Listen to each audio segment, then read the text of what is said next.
Mesdames et messieurs, bonjour. Soyez les bienvenus à cette cérémonie du 18 juin. Quel bonheur de pouvoir vous retrouver aussi nombreux, parce que c'est vrai que les précédentes cérémonies se sont faites quasiment dans l'intimité, avec un public très restreint.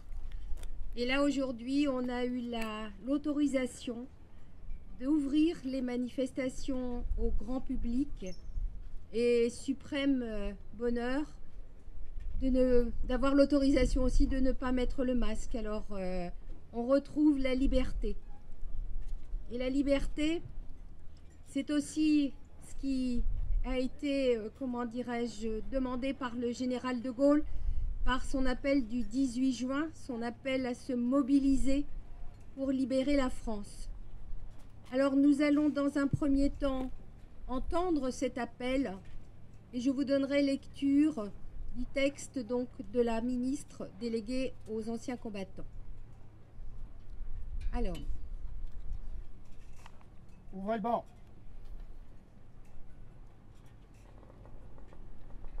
Ouvrez le banc.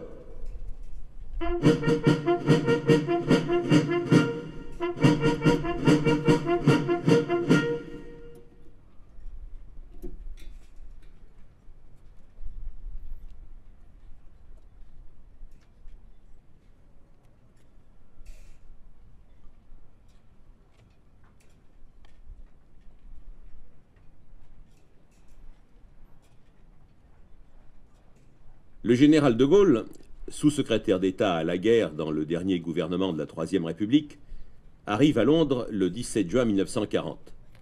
La veille au soir, à Bordeaux, le maréchal Pétain avait formé un nouveau gouvernement qui, aussitôt, avait demandé aux Allemands l'armistice. Le maréchal, ayant invité les Français à cesser le combat et à déposer les armes, le général de Gaulle décide le 18 juin de lancer à la radio de Londres son premier appel à la résistance. Il n'y a malheureusement aucun enregistrement de cet appel historique, pas plus qu'il n'y en a du discours prononcé le 19 juin, alors que quelques dizaines de volontaires ont déjà répondu à l'appel de la veille en se présentant au bureau du général. Le 22 juin 1940, les termes de l'armistice sont connus. Le général de Gaulle demande aux chefs des territoires d'outre-mer de refuser le déshonneur. Et pour la troisième fois, il s'exprime au micro de Londres. Voici l'enregistrement intégral du discours prononcé au soir du 22 juin. Now here is a statement in French of great importance to our French listeners by General de Gaulle, who was Under-Secretary for War in Monsieur Paul Reynaud's cabinet. Vous allez entendre maintenant une déclaration de la plus grande importance que va vous faire le général de Gaulle. Le gouvernement français, après avoir demandé l'armistice, connaît maintenant les conditions dictées par l'ennemi. Il résulte de ces conditions que les forces françaises de terre, de mer et de l'air seraient entièrement démobilisées, que nos armes seraient livrées, que le territoire français serait totalement occupé et que le gouvernement français tomberait sous la dépendance de l'Allemagne et de l'Italie. On peut donc dire que cet armistice serait non seulement une capitulation, mais encore un asservissement.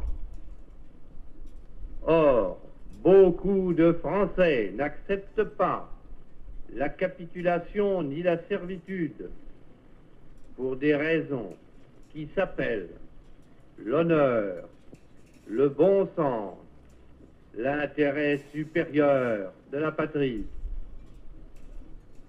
Je dis l'honneur, car la France s'est engagée à ne déposer les armes que d'accord avec ses alliés. Tant que ses alliés continuent la guerre, son gouvernement n'a pas le droit de se rendre à l'ennemi. Le gouvernement polonais, le gouvernement norvégien, le gouvernement hollandais, le gouvernement belge le gouvernement luxembourgeois, quoique chassés de leur territoire, ont compris ainsi leur devoir. Je dis le bon sens, car il est absurde de considérer la lutte comme perdue. Oui, nous avons subi une grande défaite, un système militaire mauvais, les fautes commises dans la conduite des opérations, l'esprit d'abandon du gouvernement pendant ces derniers combats nous ont fait perdre la bataille de France. Mais il nous reste un vaste empire, une flotte intacte, beaucoup d'or. Il nous reste des alliés dont les ressources sont immenses et qui dominent les mers. Il nous reste les gigantesques possibilités de l'industrie américaine, les mêmes conditions de la guerre qui nous ont fait battre par 5000 avions et 6000 chars peuvent nous donner demain la victoire par 20 000 chars et 20 000 avions. Je dis l'intérêt supérieur de la patrie, car cette guerre n'est pas une guerre franco-allemande qu'une bataille puisse décider. Cette guerre est une guerre mondiale. Nul ne peut prévoir si les peuples qui sont neutres aujourd'hui le resteront demain. Même les alliés de l'Allemagne resteront-ils toujours ses alliés?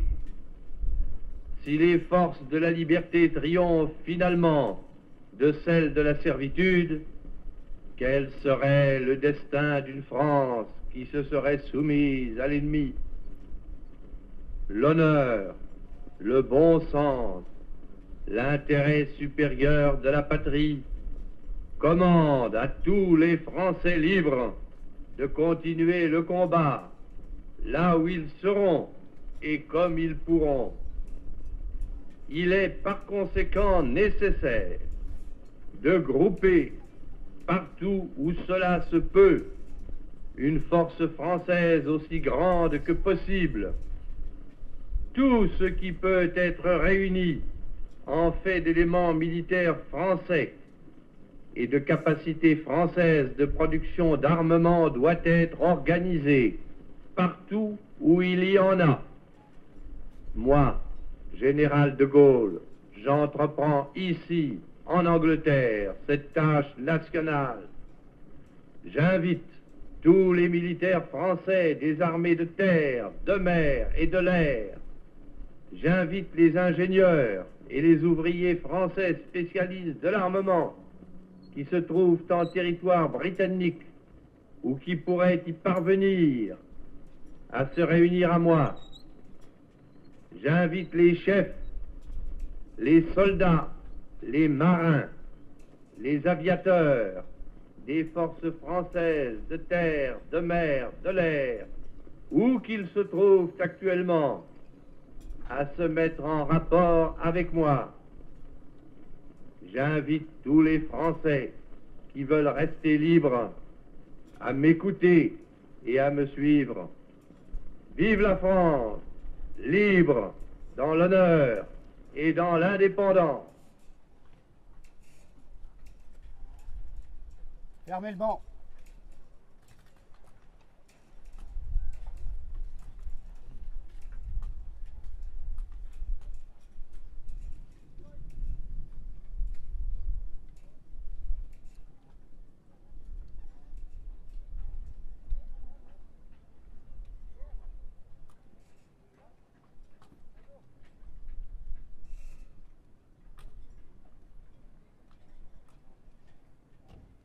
Fermez le banc.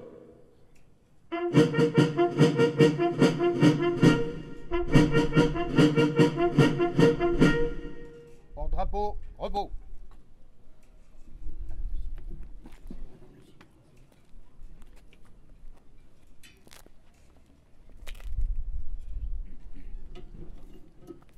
Je vais demander à Madame Le Signor de bien vouloir s'avancer avec les élèves, s'il vous plaît.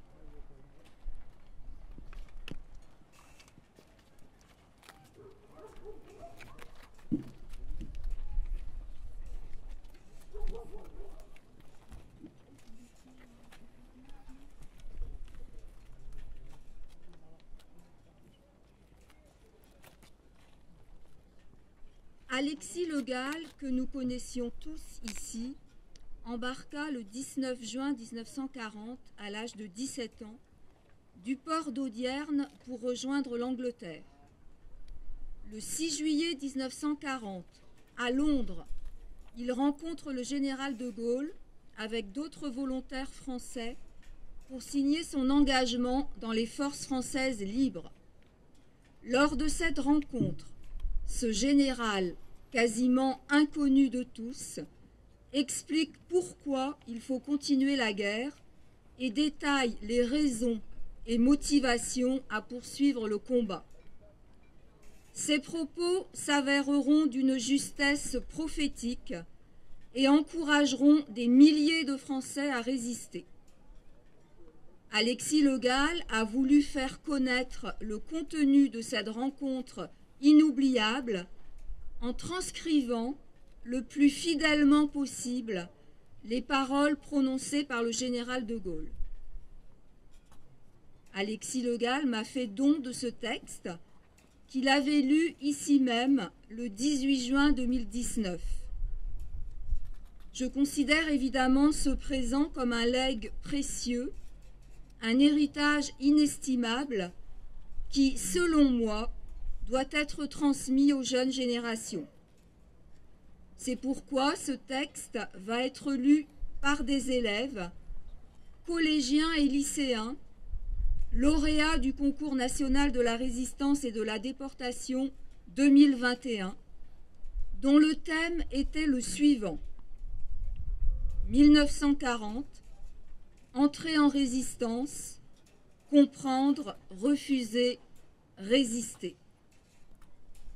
Alexis Le Gall, disparu en décembre 2019, était aussi membre du comité départemental du Finistère du prix de la résistance et de la déportation. Lire ce texte est naturellement une forme d'hommage que nous voulons lui rendre. Je laisse donc la parole à Léane Trétou, Guillaume Vialet, Adrien Bozek et Guillaume Carvarec. Puisque j'en ai encore l'occasion, et avant que je ne disparaisse à mon tour, permettez-moi de rappeler aujourd'hui l'importance de l'anniversaire de ce 18 juin 1940, une date qui justifie notre regroupement aujourd'hui devant cette stèle. Voici un bref rappel des faits. En ce mois de juin 1940, la France vit une catastrophe.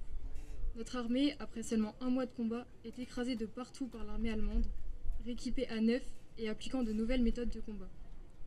Il eût fallu à notre tête un jeune chef plein de vaillance et d'initiative. Hélas, notre président s'est choisi un vieux général ancré dans une routine qui lui a réussi en 1918, mais qui à ce jour est dépassé. Débordé, dépassé, le maréchal Pétain ne voit d'autre solution que de tenter de limiter les dégâts en traitant avec l'ennemi. Un ennemi revanchard et sans pitié, et le peuple de France, lui-même traumatisé, ne voit d'autre solution que de le suivre. Et un seul colonel qu'on vient de nommer général à titre temporaire, non seulement refuse de se plier à la décision de ce nouveau dirigeant, mais encore envisage de s'y opposer publiquement et de dire à la France où est la vérité, où est peut-être la solution. Hélas, il ne pourra le faire qu'en petit comité, et de plus sur une radio étrangère que peu de Français peuvent écouter, faute d'appareils de TSF. Alors tout naturellement, le peuple français, traumatisé, ne verra d'autre solution que de suivre le vieux maréchal, en espérant sans trop y croire qu'il pourra limiter les dégâts. Alors cette théorie du jeune général inconnu, la voici telle qu'il a pu nous l'exposer lors d'une rencontre mémorable début juillet 1940 à Londres. Ce jour-là, le 6 juillet 1940 pour être précis, De Gaulle vint rencontrer à Londres les premiers réfugiés civils français volontaires pour se mettre à son service, et il nous tint ce discours étonnant que je tiens à vous rappeler. Je suis ici, commença-t-il, parce que je suis persuadé que cette guerre contre l'Allemagne et ses alliés italiens et japonais est une guerre mondiale.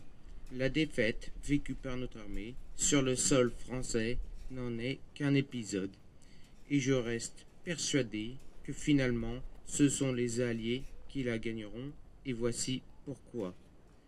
D'ici un an, Hitler, persuadé par ses succès locaux qu'il est le plus fort, et voulant rester le seul maître de l'Europe, décidera de se débarrasser de l'allié russe. Deux dictateurs, l'un en face de l'autre, ça ne peut durer, et Hitler voudra rester le seul. D'ici 1 an, il attaquera la Russie, et là, il échouera. Napoléon, lui-même, a essayé de le faire, et il a échoué. Hitler échouera pour les mêmes raisons. La Russie est trop vaste, et son climat est trop dur. D'un autre côté, l'Amérique, qui jusqu'ici s'est refusée à s'engager, va se heurter dans le Pacifique aux Japonais en pleine expansion, et se trouvera, qu'elle le veuille ou non, entraînée dans la guerre. Et quand les Alliés disposeront à la fois de la marine britannique, des possibilités de son immense empire, de la masse des soldats russes et de la capacité de production des Américains, plus éventuellement des ressources de notre empire, s'il veut bien me rejoindre, ces alliés surpasseront en puissance l'Allemagne et ses soutiens italiens et japonais, et ils gagneront finalement la guerre. Ce jour-là, il faut, dans son intérêt, que la France soit de leur bord, fasse partie du clan allié pour bénéficier des avantages réservés aux vainqueurs. Et c'est pour cela que je suis là. Donc, l'intérêt de notre pays est d'agir dès maintenant dans ce sens, en commençant par leur apporter notre empire et nos troupes de l'extérieur. Le salut du pays est là.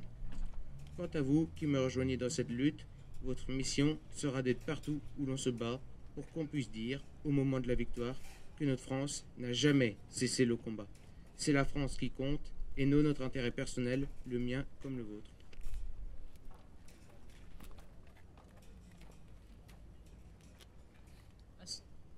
À ce moment, nous avons compris que c'était là la vérité et le chemin à suivre. Ce raisonnement nous a transcendés, et c'est de grand cœur que, par la suite, nous avons lutté auprès des Alliés pour que la France se relève, revive et retrouve son rang. Tel est le sens du 18 juin. Tels sont les sens et les motivations de la France libre, telles sont la morale et les motivations de la résistance. Il ne s'agit pas de politique de droite ou de gauche, on s'en moque. En juillet 40, il s'agissait de notre survie et de retrouver à la fois notre rang, notre liberté et notre démocratie. C'est en cela que l'action du 18 juin 40 est importante. C'est grâce à cet appel et cette prise de position que notre pays a pu en mai 45 retrouver son rang et a pu faire oublier notre défaite de juin 40 et la collaboration du maréchal qui s'en est suivie.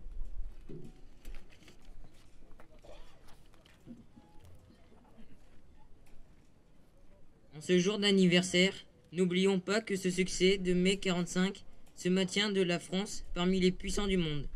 Ce droit de ne pas rougir de honte en nous rappelant l'armistice de juin 40, c'est à l'intelligence du général de Gaulle que nous le devons, ainsi qu'au sacrifice de tous ceux qui à ses côtés ont continué la lutte et se sont sacrifiés parfois jusqu'à la mort pour que survive la France. La France peut et doit remercier de Gaulle d'avoir osé, en cet été 40, redresser le flambeau et saluer et remercier ceux qui l'ont suivi. Lutter à ses côtés et redonner à notre pays son rang, sa liberté et sa joie de vivre. Merci à eux, ne les oublions pas, n'oublions jamais. Alexis Le Gall.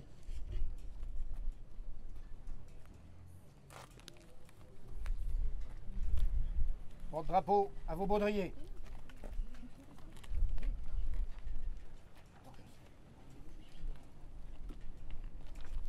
Ouvrez le banc.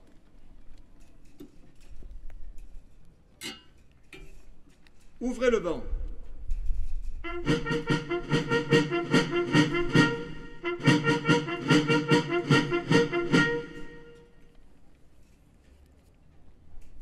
Je vais vous donner lecture du texte qui nous a été transmis donc de la ministre déléguée auprès de la ministre des Armées, chargée de la mémoire et des anciens combattants. Quoi qu'il arrive, la flamme de la résistance française ne doit pas s'éteindre et ne s'éteindra pas. Demain comme aujourd'hui, je parlerai à la radio de Londres. Ce 18 juin 1940, sur les ondes de la BBC, les mots irrévocables sont prononcés. Un officier inconnu du grand public en rupture de ban, anciens membres du gouvernement, sans armes, ni troupes, sans bagages, ni logistique, démunis de tout, mais forts d'une irréductible foi dans le destin de la France, conclut son appel par ces 2 phrases. Elles résonnent aujourd'hui encore dans notre mémoire nationale. Cet appel bref, puissant, ciselé, est celui d'un naufragé de la débâcle qui ne se résigne pas, celui d'une parole d'espérance dans les heures sombres. Alors que la défaite était consommée, qu'il avait œuvré pour éviter l'abîme, que l'esprit d'abandon triomphait jusqu'au sommet de l'État, le général de Gaulle quittait le sol national pour porter la voix de la lutte contre la résignation, du patriotisme contre l'asservissement, de la résistance contre le déshonneur. Le premier non était posé, l'aube d'un sursaut, les couleurs étaient hissées et le glaive ramassé. C'est un souffle de France qui franchissait la Manche. Le dernier mot de cette guerre n'était pas dit, toute lueur n'était pas éteinte, la défaite n'était pas définitive. Les mêmes armes qui avaient submergé nos armées pouvaient forger la victoire. Il exhortait au ralliement et à la poursuite du combat. L'appel du 18 juin est l'étincelle d'une épopée, celle de la France libre, puis de la France combattante. Elle a permis d'arracher la France à la défaite et à l'humiliation, de la maintenir dans la guerre, pour lui faire tenir son rang, d'organiser un gouvernement qui, la victoire venue, ramena la République sur l'ensemble du territoire. Les premiers Français libres n'ont pas tardé à rejoindre Londres. Peu nombreux, certes, mais les pionniers de la liberté furent au rendez-vous de l'honneur.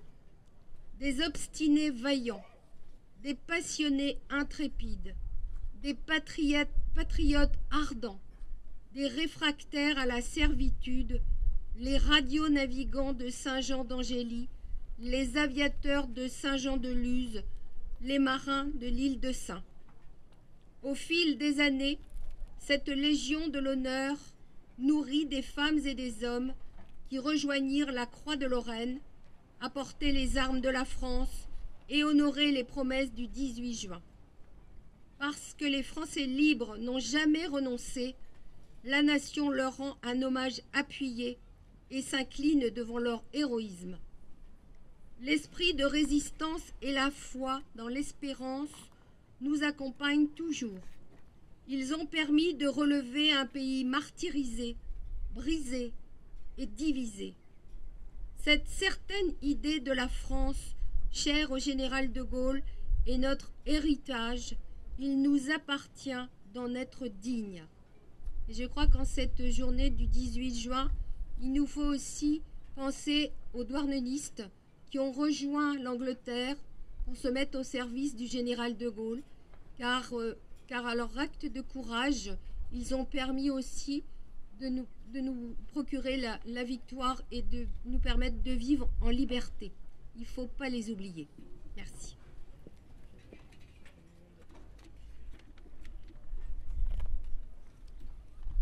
Ainsi se termine cette cérémonie. Je vous remercie très sincèrement d'être venus participer à cette cérémonie. Je voudrais remercier nos fidèles porte-drapeaux, les services techniques, qui sans eux ne pourraient, s'ils n'étaient pas là, on n'aurait pas de sonorisation, donc ce serait vraiment très dommage. Et je voudrais féliciter les élèves de Madame Le Signan qui ont reçu le prix. Donc, félicitations à vous. Merci. Et quelque part, c'est aussi vous qui transmettez la mémoire aux futures générations. Alors, merci beaucoup. On peut les applaudir. Hein ? Oui, c'est vrai, on peut les applaudir.